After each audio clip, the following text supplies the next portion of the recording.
So recently, I saw clips of the 2005 Filipino independent film Ang Pagdadalaga ni Maximo Oliveros, or The Blossoming of Maximo Oliveros for international audiences.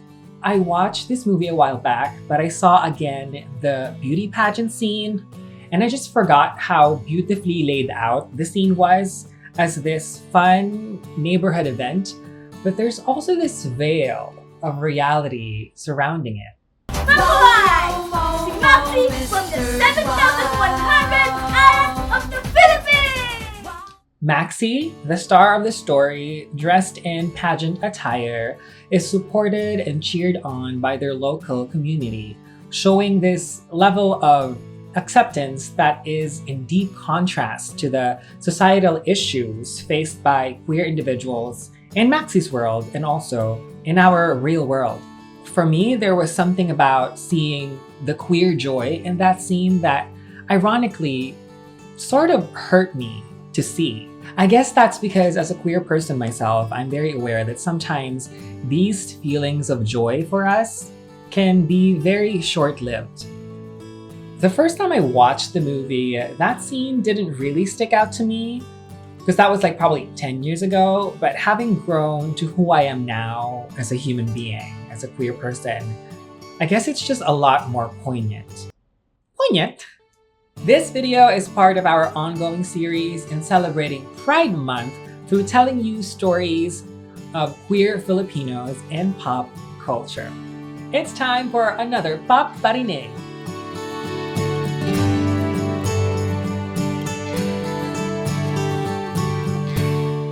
When The Blossoming of Maximo Oliveros, directed by Aureo Solito and written by Michiko Yamamoto, was released in 2005, it was said to have started a transformative era in Philippine cinema. I can understand that because it showed this very nuanced portrayal of a young queer protagonist. The film breaks away from the traditional, often stereotypical representation of LGBTQ characters in Philippine cinema, providing a more detailed and empathetic portrayal of Maximo's life. Now, we touched on this a little bit with the more commercial movie Markova, Comfort Gay, so you can watch that video. We're gonna link it down below. But back to Maximo, I definitely would agree that it's this very layered portrayal. I was probably in my first year of college when I watched it for the first time. And it was really this special story showing Maxi's journey through the complexities of family loyalty, their discovery of sexuality, and their innocent crush on a police officer. And it was this very raw and honest depiction of queer youth. For me, it was probably one of the first movies that I thought was gonna make it easy for straight viewers to empathize and connect to a queer character. And the film was really successful in doing that. The film was praised both locally and internationally and sparked discussions about queer representation in Philippine media. And just to illustrate how good this nuanced portrayal was, it's the first movie in history to win both the Best Children's Film and the Best Gay Film in the Berlin International Film Festival. And that's a great indication because, yeah, like queer stories can be kid stories. Like queer kids exist.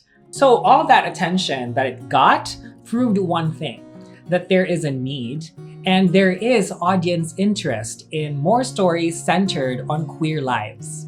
And as someone who grew up in the Philippines with almost no type of queer content to watch, to this day, I still believe that there is a need to have conversations about queer narratives in the bigger context of Philippine society. Quite obviously, the audience considered it as a coming-of-age movie, and it definitely was.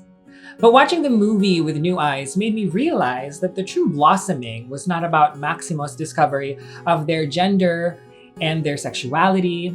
What blossomed was their sense of awareness about the harsh realities of the life that they were living.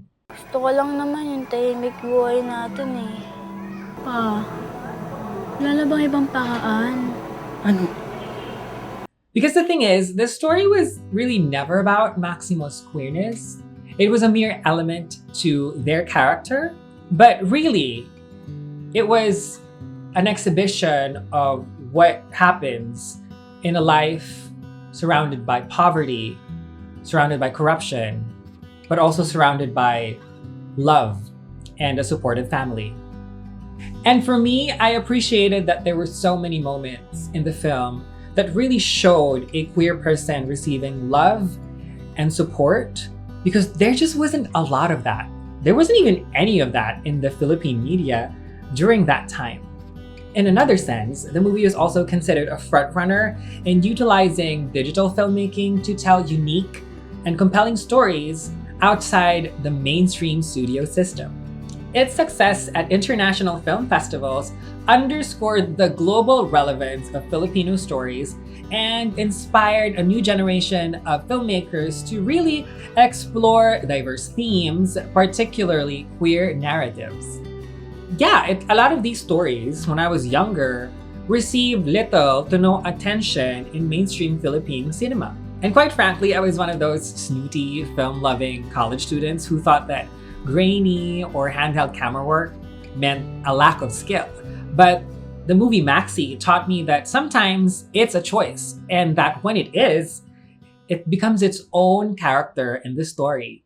Now, the film emerged during the rise of digital filmmaking, which lowered barriers to film production. And so this allowed a lot of filmmakers, a lot of producers to create and distribute independent films. And this is particularly inspiring for me and the rest of the Sisne team, because we're a fledgling YouTube channel and we DIY a lot of our rigs and equipment to pursue this passion of creating content, regardless of how limited our resources may be.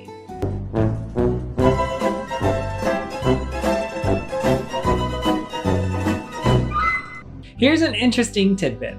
The production team of Maximo was actually sharing the digital camera that they were using with another production. They were using the camera during the day, while the other indie film Sarong Bangge used the camera to film at night. But nevertheless, the blossoming of Maximo Oliveros was definitely part of the wave that I guess benefited from and contributed to the growth of the independent film movement in the Philippines. They really got something started because post-2005, a wave of films about queer stories just came. And when you think about it, there's Zombadings, there's Baka Bukas, and the more recent one, Die Beautiful. These movies continued to explore queer themes and contributed to a more nuanced conversation about queer experiences in Philippine society. It really goes to show that the media, even in creative forms like film or television, can really contribute to a lot of changes that can happen. That's honestly why we do what we do in the channel. We're not trying to be heroes here, but we do believe in the value of putting little-told stories out there. We're actually pretty excited about the fact that we get to talk about bits and pieces of Philippine pop culture and that a worldwide audience has been very receptive.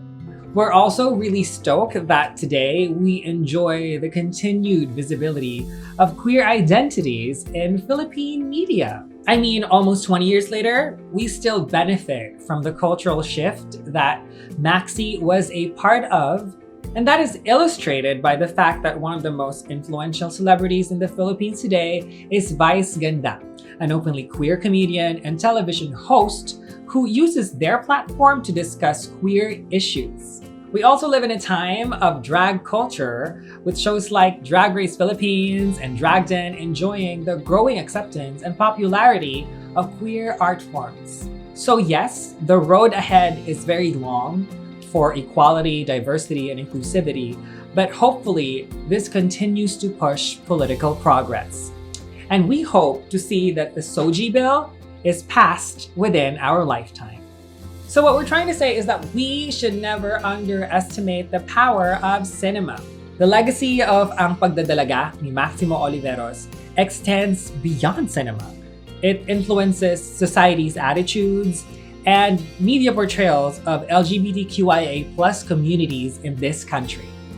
Ganda naman ang sister ko. And while the film was a product of its time, its enduring impact is seen in the ongoing transformations within Philippine media and society. So if you're someone who is planning to write new stories, create new narratives, film something new, just go do it. Because who knows? You might just start something and spark the change that you want to see.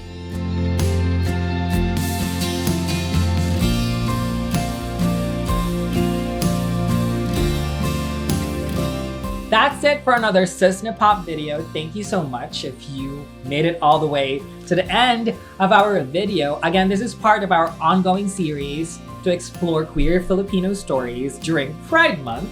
So if you want more of that, please don't forget to subscribe to our channel, and I will be seeing you in our next video. Toodaloo!